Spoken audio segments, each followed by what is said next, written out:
और चलिए pink city 360 में आप सभी का स्वागत है। जयपुर में पीसीसी चीफ गोविंद सिंह डोटासरा ने ब्यूरोक्रेसी पर सत्ताधारी विधायकों के आरोपों को लेकर कहा है कि विधायिका और ब्यूरोक्रेसी दो पहिए हैं, मिलकर ही विकास के रास्ते पर आगे बढ़ा जाता है। साथ ही कहा कि गहलोत सरकार से जनता और विधायक खुश हैं और अब हम कांग्रेस संगठन की मजबूती में जुटे हैं। साथ ही कहा जून में हम वर्कशॉप कर रहे हैं राज्यसभा चुनाव सियासत को लेकर। पीसीसी चीफ डोटासरा ने कहा है बाड़ेबंदी की कांग्रेस को कोई जरूरत नहीं है। पीसीसी चीफ डोटासरा ने बीजेपी पर हमला बोलते हुए कहा है बीजेपी हमेशा से लोकतंत्र पर विश्वास नहीं करती है, बीजेपी हॉर्स ट्रेडिंग में यकीन रखने वाली पार्टी है। साथ ही कहा बीजेपी की नीतियों से लोकतंत्र को खतरा है, यही कारण है कि कांग्रेस भारत जोड़ो अभियान चलाने जा रही है। तो कांग्रेस भारत जोड़ो अभियान चलाने जा रही है, ये डोटासरा की तरफ से कहा गया। कांग्रेस संगठन की मजबूती है और इस पर लगातार काम हो रहा है। गहलोत सरकार से जनता खुश है, कांग्रेस भारत जोड़ो अभियान चलाने जा रही है, डोटासरा की तरफ से कहा गया।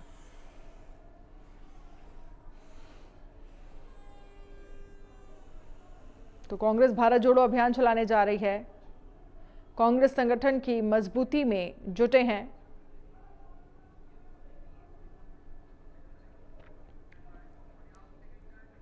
जयपुर में बीजेपी विधायक रामलाल शर्मा ने प्रदेश सरकार की भर्ती परीक्षाओं में पेपर आउट के मामले पर सवाल उठाए।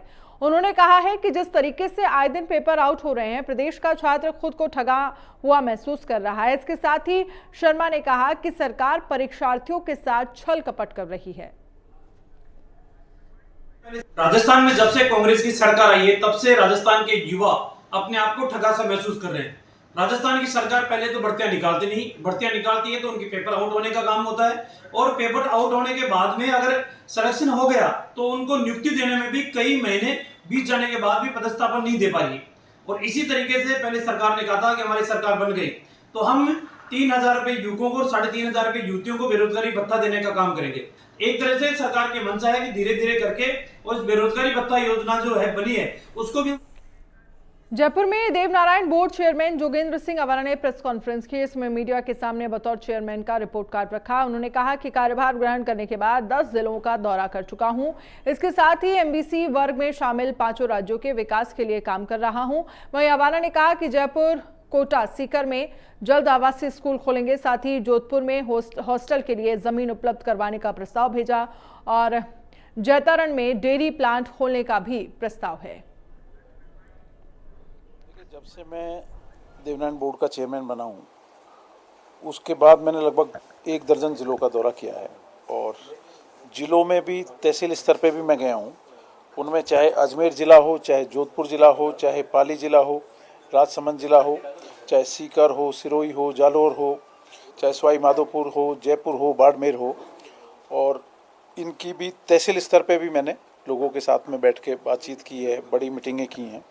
और एक चीज़ देखने को मिली है कि वर्ष 2008 में जिस तरह देवनारायण बोर्ड का गठन हुआ था उसके बाद बिना अध्यक्ष के बोर्ड चल रहा था, तो लोगों में एक उम्मीद जागी है। जिस तरह माननीय मुख्यमंत्री श्री अशोक जी गहलोत साहब ने मुझे बोर्ड का अध्यक्ष बनाया है और इन तमाम 1 दर्जन जिलों से मुझे प्रस्ताव मिले हैं और आज तक जब से देवनारायण बोर्ड का गठन हुआ है आज तक लगभग 1555 करोड़ के आसपास का इसमें व्यय हो चुका है। जो योजनाएं एमबीसी समाज के लोगों को दी हैं, एक जिले में दिए राजस्थान के, जहां एमबीसी समाज के बड़ी संख्या में लोग। राजधानी जयपुर में नगर निगम ने महिलाओं के बेहतर स्वास्थ्य और स्वच्छता के लिए मूव फ्री कैंपेन की शुरुआत की। इस मौके पर महापौर मुनेश गुर्जर और आयुक्त अवधेश मीना रहे मौजूद। इस कैंपेन के तहत राज्य सरकार की उड़ान योजना के समान ही महिलाओं को मुफ्त में सैनिटरी नैपकिन दिए जाएंगे। निगम हेरिटेज द्वारा राज्य सरकार और विभिन्न स्वयंसेवी संस्थाओं से समन्वय कर जयपुर शहर के प्रमुख बस स्टैंड, रेलवे स्टैंड पर बने सार्वजनिक शौचालयों पर सैनिटरी नैपकिन बांटे जाएंगे।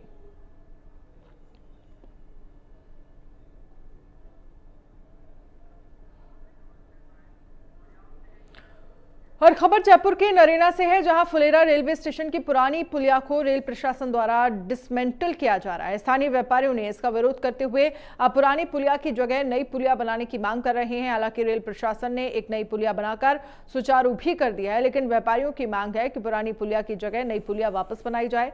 इसको लेकर व्यापारी और आमजन ने शांतिपूर्ण तरीके से रेलवे स्टेशन के प्लेटफॉर्म पर मौन जुलूस निकाला।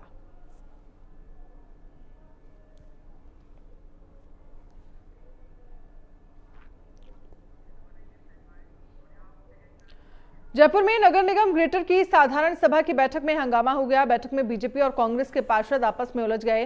दोनों के बीच व्यक्तिगत टिप्पणी को लेकर हंगामा हुआ। आपको बता दें कि कांग्रेसी पार्षद ओम प्रकाश विकास के मुद्दे पर संबोधित कर रहे थे। इस दौरान बीच में बीजेपी पार्षद रणवीर सिंह ने उन्हें टोक दिया।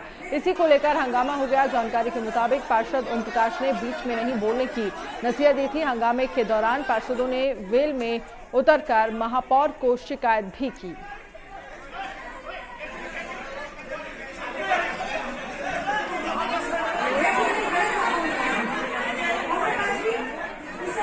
देखिए तस्वीरें हम आपको दिखा रहे हैं। वेल में उतरकर महापौर को शिकायत की। आप देखिए किस तरह से हंगामे की स्थितियां यहां पर बन गई। आपस में पार्षद उलझे हुए नजर आए।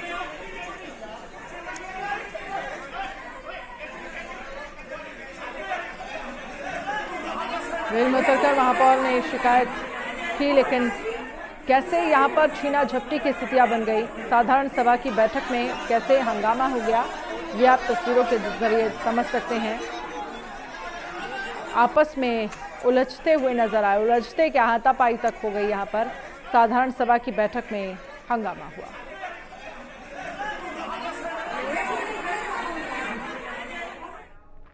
और चलिए इसी बीच बड़ी खबर का रुख कर लेते हैं। जयपुर से ये बड़ी खबर आपको दिखा रहे हैं, जहां पर एक ही परिवार के 5 सदस्य लापता बताए जा रहे हैं। 3 सगी बहनों के साथ 2 मासूम हुए गुमशुदा। 27 वर्षीय कालू, 23 वर्षीय ममता और 20 वर्षीय कमलेश गुमशुदा हैं। 4 साल का भाई और 20 दिन का बच्चा भी गायब है। कल दोपहर घर में किसी को बिना बताए हुए गायब। मामले की जांच में पुलिस प्रशासन जुटा हुआ है। परिवार के 5 सदस्य लापता बताए जा रहे हैं। इस पूरे मामले को लेकर जांच में जुटी है पुलिस। कल दोपहर घर में किसी को बिना बताए गायब हुए हैं परिवार के 5 लोग।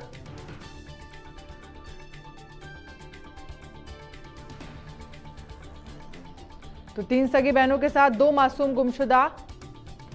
कालू, ममता और 20 वर्षीय कमलेश गायब। 4 साल का मासूम और 20 दिन का बच्चा भी गायब बताया जा रहा है। कल दोपहर घर में किसी को बिना बताए दोनों गायब हुए थे। एक ही परिवार के 5 सदस्य लापता बताए जा रहे हैं।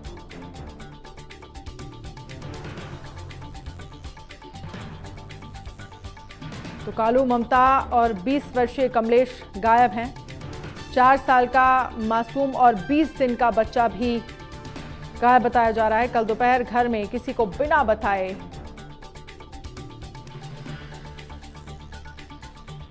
गायब हुए। जयपुर के दद्दू में खेत में बने फार्म पॉन्ड में डूबने से 14 साल के बालक की मौत हो गई। जयपुर से रेस्क्यू टीम मृतक शाहिद मोहम्मद को रेस्क्यू कराने पहुंची। इस दौरान नरेना पुलिस मौके पर पहुंची। वहीं सैकड़ों ग्रामीण भी मौके पर मौजूद रहे। फिलहाल मृतक का शव नरेना मोर्चरी में रखवाया गया। तो सैकड़ों ग्रामीण मौके पर मौजूद, रेस्क्यू टीम ने शव निकाला। 14 साल के बच्चे की ये मौत का मामला है। फार्म पॉन्ड में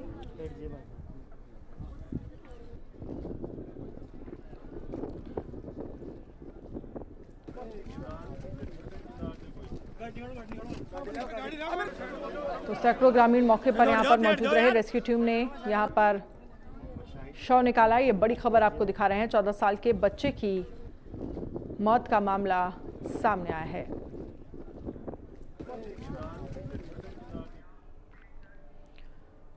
और वहीं जयपुर के आमेर में पानी का संकट गहराया हुआ है। यहां पानी की पूर्ति नहीं होने से गुस्साए लोगों ने पीली की तलाई पानी की टंकी पर विरोध प्रदर्शन किया। नगर निगम हेरिटेज के वार्ड नंबर 3, वार्ड नंबर 4 में पेयजल संकट गहराया हुआ है।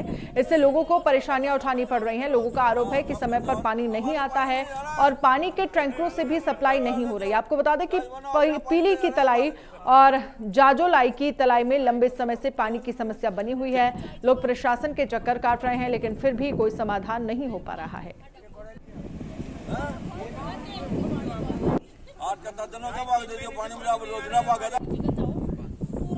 तो पानी की किल्लत को लेकर लोगों में आक्रोश है। पानी की टंकी पर विरोध प्रदर्शन किया जा रहा है। वार्ड नंबर 3 और वार्ड नंबर 4 में ये बड़ी दिक्कत देखी जा रही है।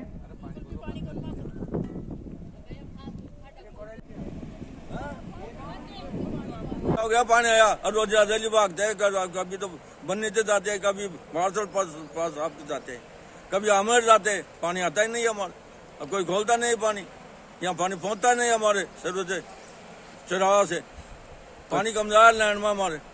टैंकर की व्यवस्था टैंकर बोल देते हैं पार्षद साहब आज टैंकर आएगा, अब कोई टैंकर। और बुलेटिन में फिलहाल इतना ही। आप बने रहिए इंडिया न्यूज के साथ। नमस्कार।